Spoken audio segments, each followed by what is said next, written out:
269 Kedua kota, 4. Gu Qingqing awalnya terdiam. Kemudian, ia kembali menggerakkan pena untuk melanjutkan catatan deskripsi. Su Zijin yang duduk di seberangnya bisa melihat perubahan ekspresi Gu Qingqing yang mengerutkan kening. Su Zijin tahu Gu Qingqing sangat menghargai statusnya sebagai Nyonya Leng, jadi ia sengaja berkata dengan nada tinggi, di malam pertama Kak Si Cheng tiba Berlin, dia langsung melakukan perjalanan khusus untuk mendatangi perjamuan yang dihadiri Kak Zipei. Hari berikutnya, mereka bertemu untuk acara makan lagi. Tidak sampai beberapa hari kemudian, mereka hampir bertemu setiap hari.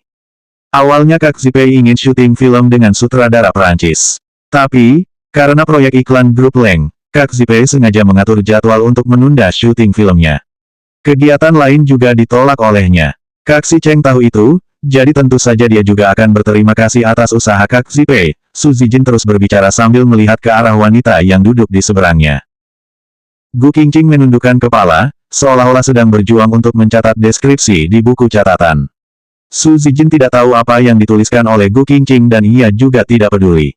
Su Zijin masih berkata dengan bangga, benar juga, Kak Zipei adalah ratu film Cannes dan bintang terpopuler di Tiongkok, bahkan di dunia. Kak Zipei juga terlahir dari keluarga Sukami dan hubungannya dengan Kak Si Cheng juga baik. Jika Kak Zipei kembali, bagaimana mungkin Kak Si Cheng akan mengabaikannya? Gu Qingqing masih terus menulis sambil menundukkan kepalanya, seolah-olah tidak mendengar apa-apa. Sementara itu, Lin Zui berkata, Leng Si Cheng adalah sepupu jauh saya. Saya ingat sepupu Leng pernah mengatakan bahwa dia memiliki istri. Apakah kakakmu tertarik dengan?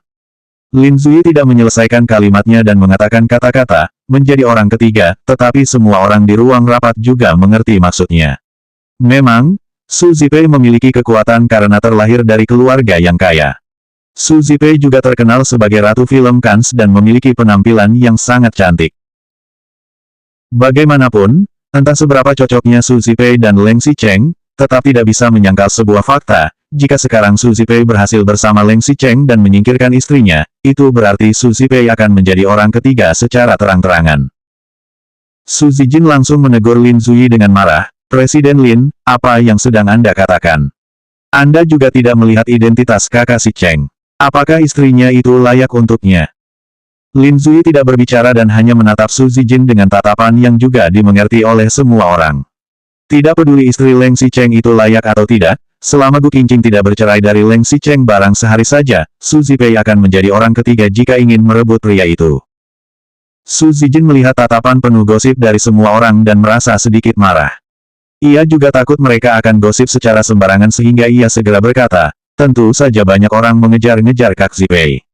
Hanya saja, kakak Si Cheng yang begitu kaya dan begitu tampan malah membiarkan seorang wanita yang sama sekali tidak layak untuknya untuk menahannya di tempat.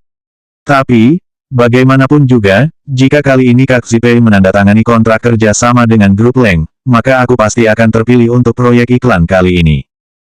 Seseorang sepertinya pernah bertaruh denganku. Jika iklan grup Leng kali ini ditangani olehku, orang itu akan mengemas barangnya dan pergi.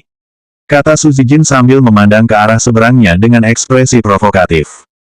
Gu Qingqing tetap menundukkan kepalanya dan menulis sesuatu, seperti tidak peduli pada Su Zijin sama sekali.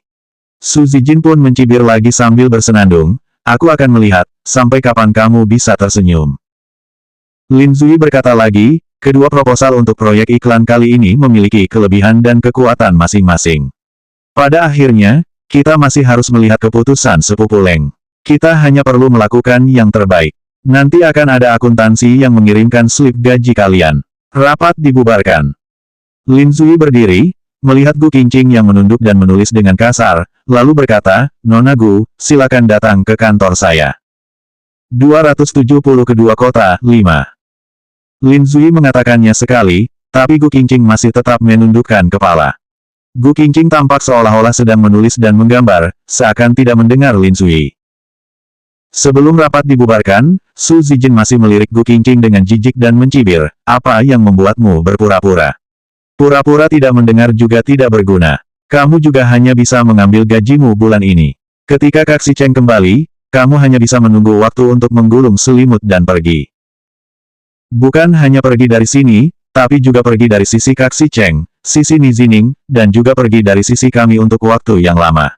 Su Zijin lanjut mencibir dalam hati. Gu Qingqing awalnya adalah orang miskin. Jika ia masuk di antara lingkungan mereka, ia malah akan menarik turun derajat mereka.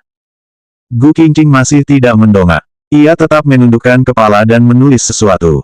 Lin Zui dengan dingin memperhatikan Su Zijin dan orang-orang lain keluar. Setelah itu, baru ia maju dan memanggil Gu Qingqing 2 kali, Nona Gu. Nona Gu. Hah! Gu Qingqing dikejutkan oleh panggilan Lin Zui. Pena di tangannya meleset, hingga menggambar sebuah garis yang panjang dan jelek, seperti gambar sebuah lukisan terkenal yang ternoda sebuah garis jelek oleh orang lain. Gu Qingqing langsung tersadar kembali dan menundukkan kepala untuk melihatnya. Selembar dokumen kertas dipenuhi tulisan, Leng Xicheng, Su Zipei. Gu Qingqing agak panik dan menggulung kertas itu menjadi bola, kemudian berdiri dan merapikan rambutnya. Ia bertanya pada Lin Zui, Presiden Lin, apakah ada sesuatu? Lin Zui jelas melihat semua itu, tetapi ia malah berpura-pura tidak tahu dan hanya berkata, ada sebuah dokumen. Tolong datang dan ambillah. Gu Qingqing mengangguk dan mengikuti Lin Zui yang berjalan ke kantor. Di sana, Lin Zui memberikan sebuah dokumen. Gu Qingqing mengambilnya dan melihatnya, kemudian bertanya, Presiden Lin, perlu diselesaikan dalam jangka waktu berapa lama? Lin Zui duduk kembali di kursi berputar dan menjawab, tidak perlu terlalu cepat. Berikan padaku sebelum hari Rabu depan. Gu Qingqing mengambil dokumen itu sambil menggertakkan gigi dan bertanya, Presiden Lin, kalau boleh tahu, berapa lama waktu yang dibutuhkan grup Leng untuk memutuskan proyek iklannya? Lin Zui menggelengkan kepalanya dan menjawab, tidak tahu, tidak ada pemberitahuan, tetapi pasti akan diberitahukan sebelum hari Rabu. Gu Qingqing menggigit bibir bawahnya. Setelah waktu yang lama, barulah ia berkata, jika saya tidak mendapatkannya. Gu Qingqing telah bekerja keras untuk melakukan yang terbaik. Tetapi, jika Leng Xicheng memilih Su Zipei sebagai bintang iklan, kemungkinan besar grup Leng akan segera memilih rencana proposal Su Zijin. Kamu akan mendapatkannya, jawab Lin Zui. Jika Leng Xicheng tidak buta, atau berhasil dibujuk oleh Su Zipei, ia pasti akan memilih rencana proposal Gu Qingqing. Meskipun Su Zijin menyusun rencana proposal uang lumayan, proposalnya lebih menuju pada gaya indah. Jika Leng Xicheng ingin memilih gaya iklan yang indah, ia pasti tidak akan memilih Su Yi. Rencana proposal tentang tembok besar Tiongkok pada masa kejayaannya adalah gaya yang indah. Sementara itu, rencana proposal Gu Qingqing tidak secara khusus menunjukkan kelebihannya, tetapi bisa tanpa sengaja masuk ke dalam hati. Gu Qingqing menggelengkan kepala, lalu bergumam, jika. Lin Zui hanya tersenyum dan langsung berkata, Nona Gu, kamu harus percaya diri. Atau, kamu menganggap di dalam hatimu bahwa Leng Xicheng adalah orang yang tidak memiliki opini sendiri dan tidak bisa membedakan urusan publik dan pribadi. Gu Qingqing mengerutkan kening. Mungkin Leng Xicheng tidak akan melakukan itu kepada orang lain. Tetapi, pihak lain di situasi ini adalah Su Zipei. Itu akan sulit dikatakan. Oh, iya, slip gajimu ada di aku. Ini, kata Lin Zui sambil menyerahkan slip gaji Gu Qingqing kepadanya. Gu Qingqing agak gugup. Setelah menerima slip gaji itu dan melihatnya, ia menghitungnya, ada lebih dari 10.000 RMB. Sementara itu, bukannya gaji untuk karyawan magang Su Yi dimulai dari 6.000 RMB.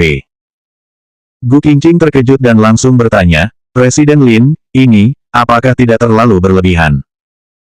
Kamu sendirian menyelesaikan 2 pekerjaan, yaitu rencana proposal dan menjadi asisten saya.